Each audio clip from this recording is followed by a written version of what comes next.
Welcome to It's True, Tales of the Paranormal, exploring the inexplicable. Most encounters with the odd are quite explainable. An overwhelming number, 80 to 90% in fact, will find very logical explanation. Our focus is on that 10 to 20% that do not. It's time to give a voice to real encounters and share genuine experiences of the paranormal. And now, it's true.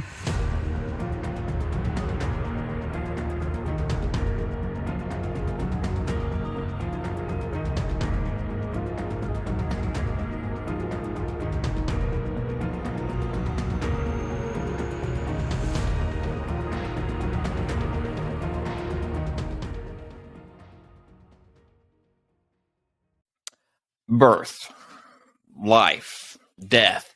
It's a full circle of our human existence, and it all lives out so often in hospitals. It's actually a wonder that more hospitals are not known as pure hotbeds for paranormal activity. Now, some are. In episode 5, we spoke to two individuals, Lauren and Ann, who were well-versed in every spooky nook and cranny of Waverly Hills, the most haunted structure in the United States. Today, we're going to look at another historic hospital greatly known for its own paranormal uptick, the Historic Harriman Hospital in Harriman, Tennessee. It was built in 1939 and expanded a few years later, but other businesses had actually previously existed on the same land, including the Cumberland Hotel, which sadly and interestingly enough burned down, taking some lives with it. Now, the hospital itself was closed in 2013, but not before, as a functioning hospital, it began to draw attention for a lot of paranormal activity among the staff. So, no surprise that the Historic Harriman Hospital has become an iconic landmark. It's been used for movies, TV shows, daytime investigations, nighttime, even overnight investigations, with many tales attached. So, this week, we're going to learn more about it from a paranormal investigative team, East Tennessee Paranormal, discussing with them their visits to old Historic Harriman Hospital, from Nurse Joanna to hospitals in general, and we'll get into all of it when we return.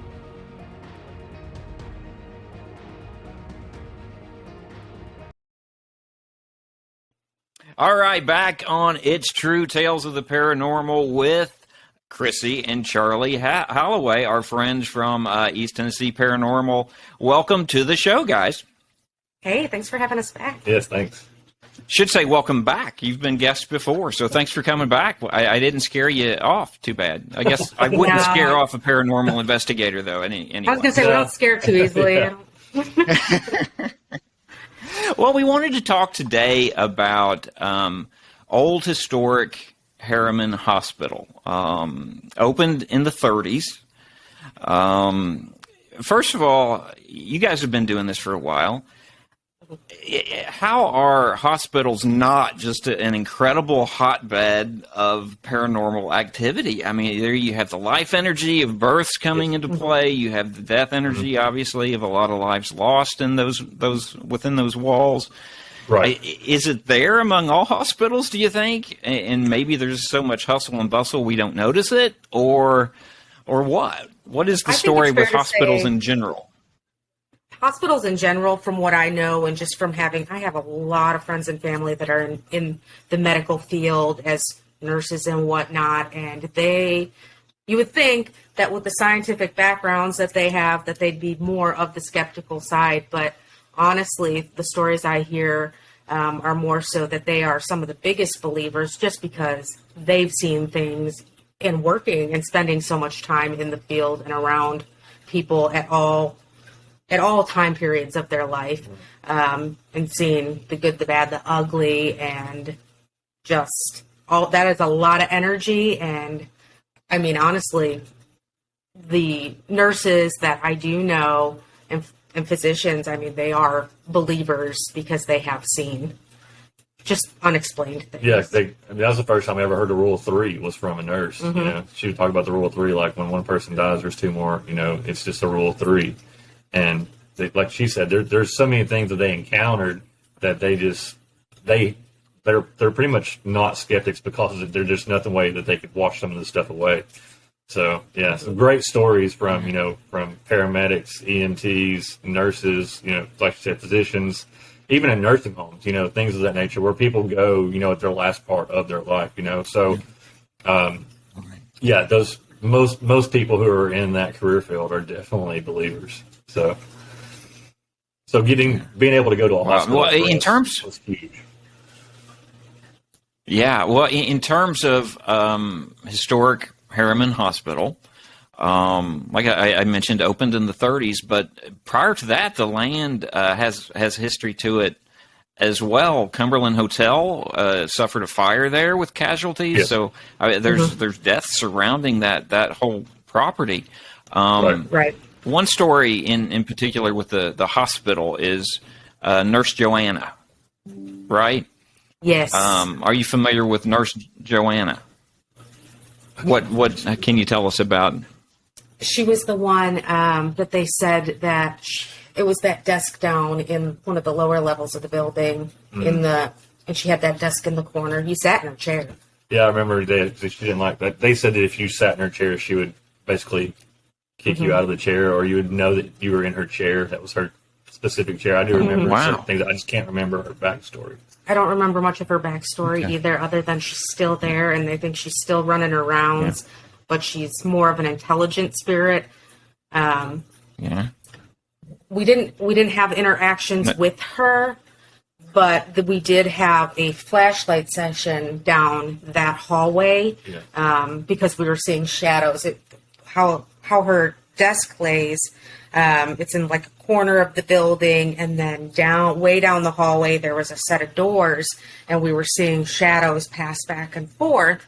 And so we walked a flashlight down there to do a flashlight session, and where you turn like a mag light to where it's off, but if you shake it, bump it, it doesn't come on. You actually still have to give it a little turn to get it to turn on. So we walked one all the way down the hallway, and we went back by Joanna's desk and had cameras on it, and we just started asking yes or no questions, and we were getting interactions in which the flashlight would just come on for yes. We would ask it to turn off. It would turn off. So we have seen just shadows of what looked like people walking. You see a lot out of the corner of your eye. Where you'd be walking, you would think the person next to you is there, and realize that they weren't there. They were further away than what you thought.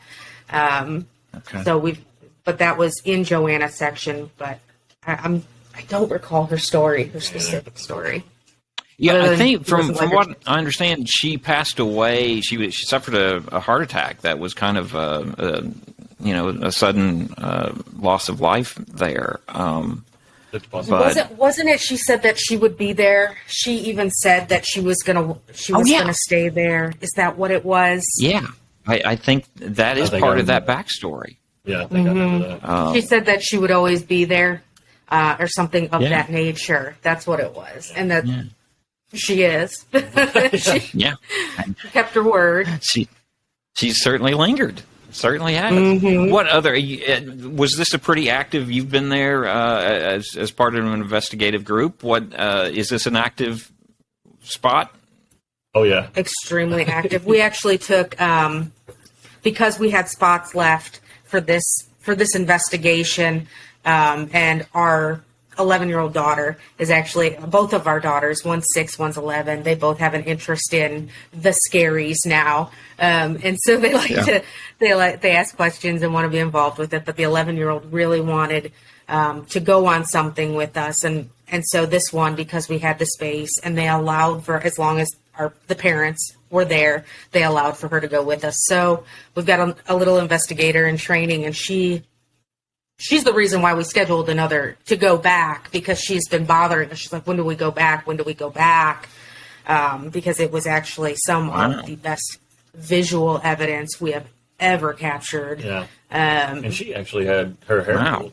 She had her hair pulled a couple of times when there's a maternity section, kids area, and we had the REM pod there. We had an audio recorder there. Instead of props. Yeah, we had some toy props, and we were just talking, and we thought we were interacting with a small child, and she being an 11-year-old girl, what do other kids like? They like other kids. She said that I had felt something at my ankle that I was like, oh, it felt like something touched me. And just as I did that, and she's sitting next to me, she's like, Something pulled my hair. something just pulled my hair. Wow. So we both experienced something very small, but it was enough for her she was like, what's going on? And then when she would interact or speak directly to whatever was there, it seemed like more happened, or like the energy kicked up. So I don't know how many kids have been there. They've only been open 6 months, and the building was empty for 10 years before that. And I don't know how many kids they've seen in about the 6-month time frame they've been open. Maybe it was a little longer than that. But like I said, that had to be some of the first kids they've seen in a very long time. So Long time. kids are attracted to other kids. Yeah. You're going to have to take your daughter to Waverly to play ball with Timmy. I think that would be. I think she would go. She would, yeah. Yeah, once she turns 16, I think. Yeah. She can go to Waverly. Yeah. A lot of the places have age limits, which is understandable. Yeah, and the only reason why we sure. agreed to take her was because they had no malicious encounters whatsoever, so we wouldn't take her somewhere where we felt like she was in danger. No. So. Yeah. So there are no That dark was- stories attached to Harriman. We didn't Harriman hear Hospital. any prior to going, and then when they gave us the tour, there wasn't really anything that we had been told to make us feel like there was any kind of threatening or malicious entity in that building. Now, there were, shadow figures, and like I said, they've only been open for so long. So, and this is I can't remember how many square feet it is, but yeah, it was to us, and of course the way it's laid out, it's not as big as Waverly, but it's got to be in that ballpark.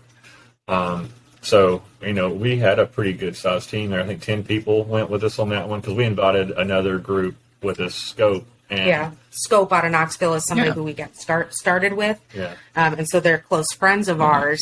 And so we still interact and we'll go on some of their investigations. They'll help us out, things like that. But actually, it was on the 4th floor or the 5th floor. We actually got some of the best video evidence we've ever encountered. Really? Tell us about that. And so we were in a room, and it had a bed still set up, and I think we were in the cardiac ward, I think. And I can't remember if it was the 4th floor or the 5th floor. And we were up there, and one of the guys, 4th floor? 4th floor. So one of the guys who was with us was there with us, and so all four of us are just standing right inside the door, and Chrissy's running audio, and when we're running, or she's running video, we're running audio at the same time, and we had the REM pod on the foot bed. of the bed, And all of a sudden, the guy goes, "I want to go home. I want to go," and just starts crying, like literally starts crying. And I was like, at first I thought he was just kidding, but then when I looked over at him, I could tell that he was legit crying. And as soon as that happened, on video, we saw something come across the screen, and we recorded it in real time. But even while we were there, and we'd reset it and turned off the video, we could not get it to replay in real time. It just wanted to fast forward it the whole time. So we could tell there was something there. We had no idea what it was until we got home and we were able to slow it down and clean it up to where we could see, and I can't even really explain it. It's kind of like a green blob. Smoke ring type? Yeah. It's and you see me in the camera, like you see my hand going like this, because I was like, I just saw something and I don't know what it was. I was holding the camera and I could see it on the camera, and you couldn't see it with your naked eye.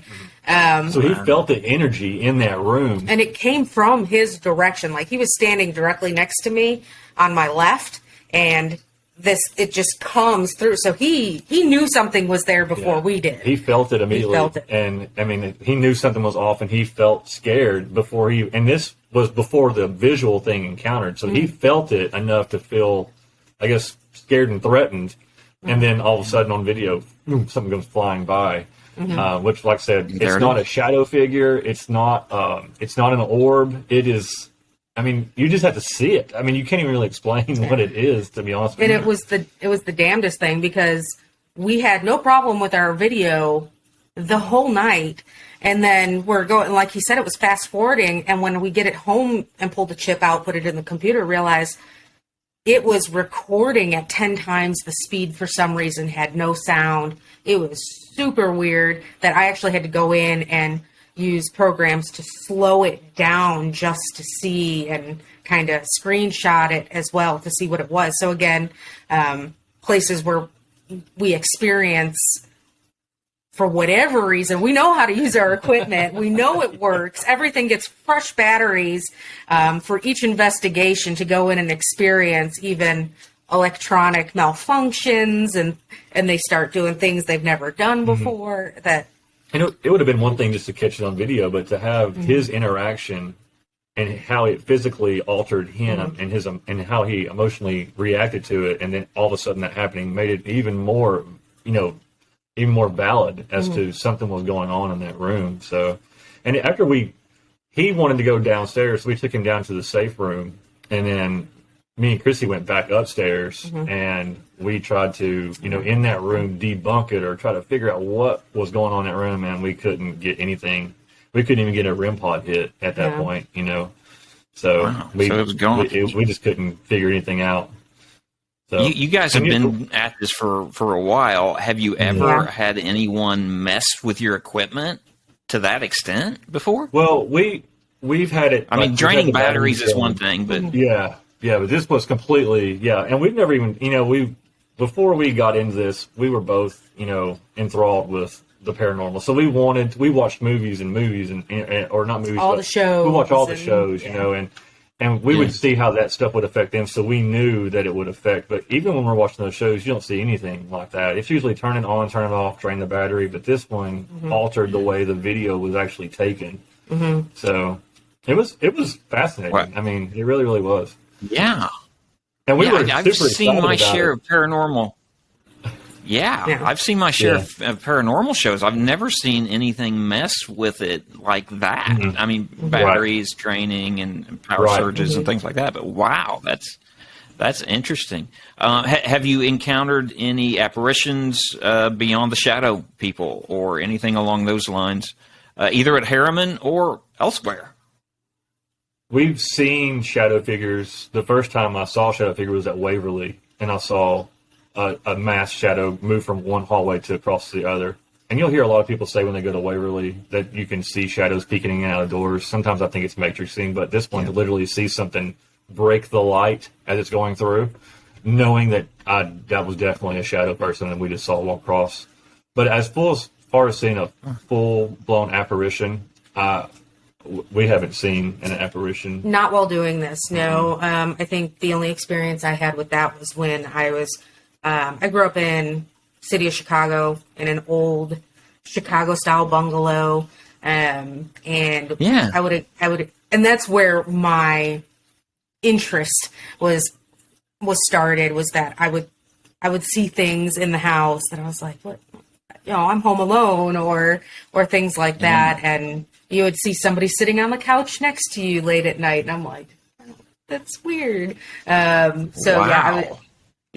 And that turned out, for that, I found out once I was older, because they wouldn't tell me while I was younger to creep me out, but that's back when they did the wakes in the houses, and there had been one lady from probably 50 years before that was waked in that house, and she was just an old lady, and that's why, I was never scared of it or anything, but I would see somebody would be there regularly, but that's the only experience I have with actual apparition.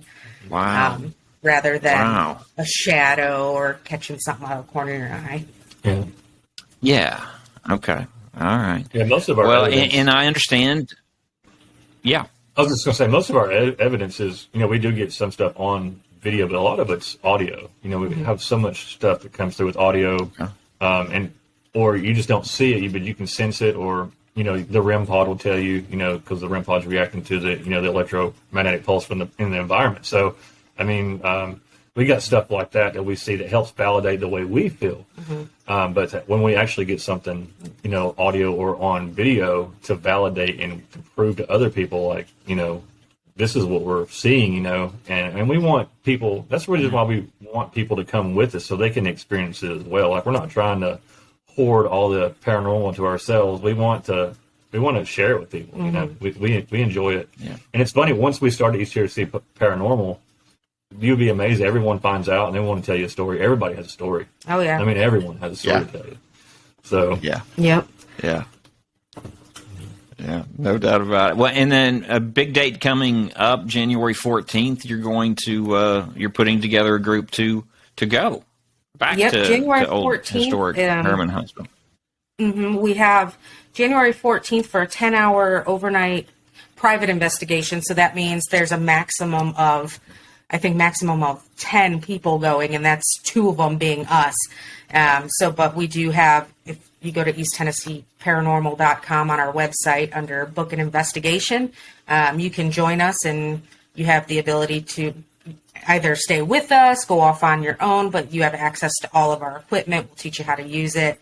Or if you just don't believe, even if you're a skeptic, come experience, find out for yourself. I mean, that's what we had to do. You see all these things on TV and you're just like, oh, that's this, or that's exaggerated. And until you feel things or see things for yourself. Yeah. And we want people to come with us and experience it, but we do have rules and guidelines that we definitely, like, we don't antagonize, we don't provoke, we don't do conjuring, seances, nothing like that. We are primarily there to investigate and to analyze and to document. And that's what we do, and that's what we're there for. We don't try to conjure or provoke, for sure. We go there out of respect. We respect them, and so far we've never had an issue because we give respect, and that's what we always hope to get back in return, and that's what we have so far. So we don't take things from those sites as well. Like, we don't take live souvenirs because we're scared. We have small kids. We don't want to bring anything back with us, and we try to take the precautions to keep things like that from happening. So yeah, someone does, come and wants to join us. Those are our specific guidelines for sure. So, but also in turn, if something we do offer as well is if somebody's experiencing, or they think they might be experiencing paranormal on a property they own, whether it be their house or whatever, if they're interested in a paranormal investigation, as long as they're local to East Tennessee, they can request us to come out. We'll set that up, and we come out at no charge, and we'll do that. And that's just something that we do as professionals. That's not something we bring in random people for. Right. Anybody we do bring with us are also professionals that have been doing it just as long, if not longer, than us. So that's something that we offer too. Yeah. And we're there, once again, to kind of validate and to ease people, let them know what we think's there or what we've interacted with. But we're not in to cleansing houses or, removing spirits or anything like that. So. No rituals of any kind, spirit boards, none of it. No, for sure. Okay. So it's really just kind of an information gathering effort to alleviate any.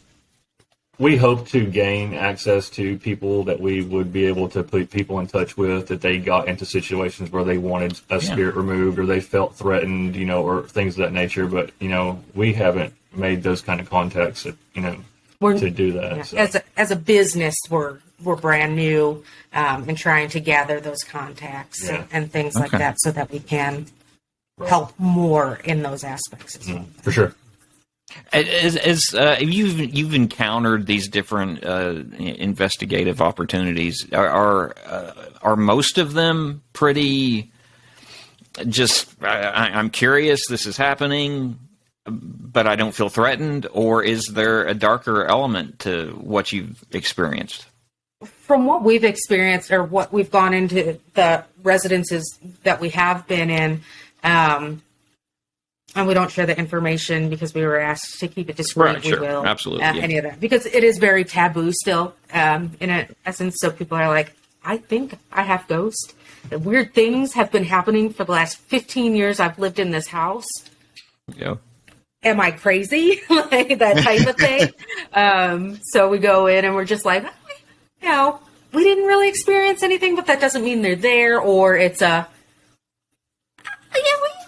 we got a couple of things that we would also question. So I don't think you're crazy, and as long as you're comfortable with going on, continuing on the way you have for the last 15 years or whatever the case might be. Okay. You can acknowledge them. Talk to them. All right. So, I mean, honestly, here, both of our, just a quick story, both of our girls, again, we have, again, an 11-year-old and a 6-year-old. And when the 11-year-old was about 6 years old, she would tell us about the tall man in her closet, would scare her at night. So her closet door had to be closed all the time in order to go to bed. Yeah. I told her, I was like, I think that might be, we live in a house that, unless it's the land, there's shouldn't be anything here.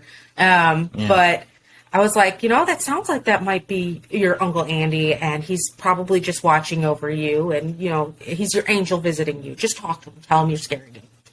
Or he's scaring you. And please not to do that. Lo and behold, she did that. Never had an issue again.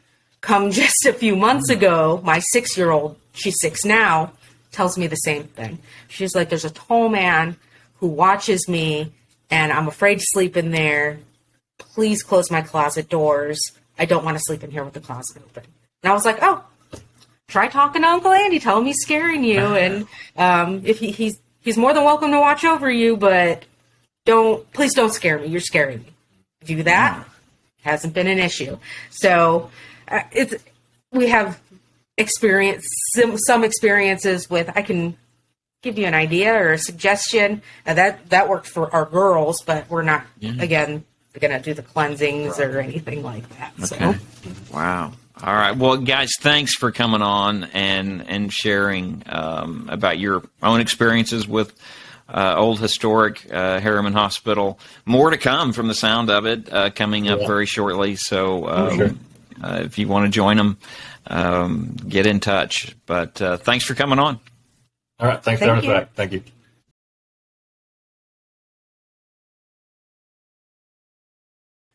All right, we're back, and thank you for watching another episode of It's True, Tales of the Paranormal, focusing today on Old Historic Harriman Hospital and hospital talk in general. And we will leave you with a couple of clips provided by East Tennessee Paranormal of their investigation that they spoke of earlier. So check them out, and thanks for watching.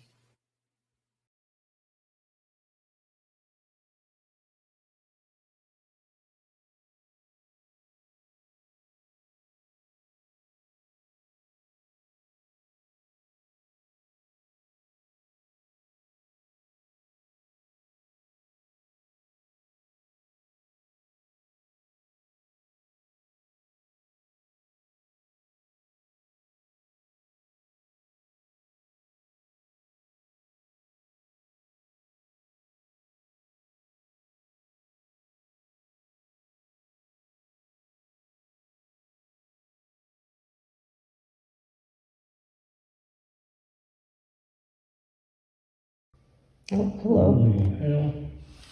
How's that?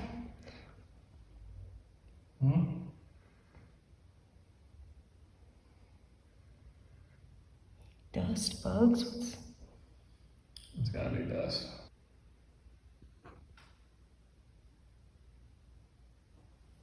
Is that you making a noise? Can you do it again?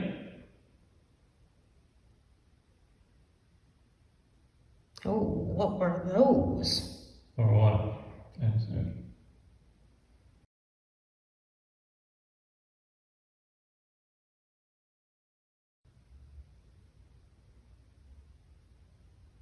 What's happening? My camera's adjusting. It's focusing.